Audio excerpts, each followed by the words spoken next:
Hello mtazamaji wa Mafie TV, usisahau kusubscribe, kulike, kucomment, kushare kwa ajili ya kuendelea kupata update mbalimbali ambazo sitakuwa tunakuwekea hapa ndani ya Mafie TV. Bwana, tunakupenyezea moja ya story ambayo inahusiana na kikosi cha Young Africans ambacho kinafanya maandalizi yake kuelekea katika michezo ya ligi kuu ya NBC Tanzania bara, lakini moja ya taarifa ambayo watu wengi wanaizungumza kwa sasa hivi ni kutokana na tetesi ambazo zipo, na si bora tunakufikishia taarifa hizi kutoka kwenye chanzo chetu cha kuaminika, ni kwamba Robertinho uso kwa uso na Young Africans pamoja na Engineer Hersi Said kupitia uongozi wa Rayon Sport ya Rwanda wamethibitisha kualika klabu ya Young Africans kwa ajili ya mchezo wa kirafiki ambao unatarajiwa kuchezwa Kigali, Rwanda.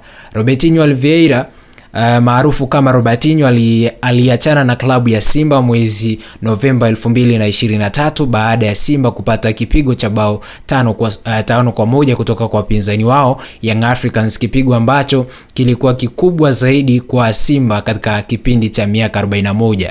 Ingawa Simba walikuwa na rekodi nzuri ya kushinda katika mechi zilizopita, kipigo hicho kilionekana kuwa kichocheo kikuu cha uamuzi wa kuachana na Robertinho. Kwa sasa klabu ya Simba imesema haitoshiriki kucheza dabi dhidi ya Simba, na sasa Young Africans wanajiandaa kucheza mechi ya kirafiki dhidi ya Rayon Sport inayoongozwa na Robertinho Oliveira pale nchini Rwanda, na Young Africans wao wako tayari kwenda kucheza mchezo siku ya tarehe 15 pale Rwanda. Wewe unazungumziaje hili? Weka maoni yako hapo, sitayasoma. Usisahau kusubscribe, na maoni yako ni muhimu zaidi kwa kucomment.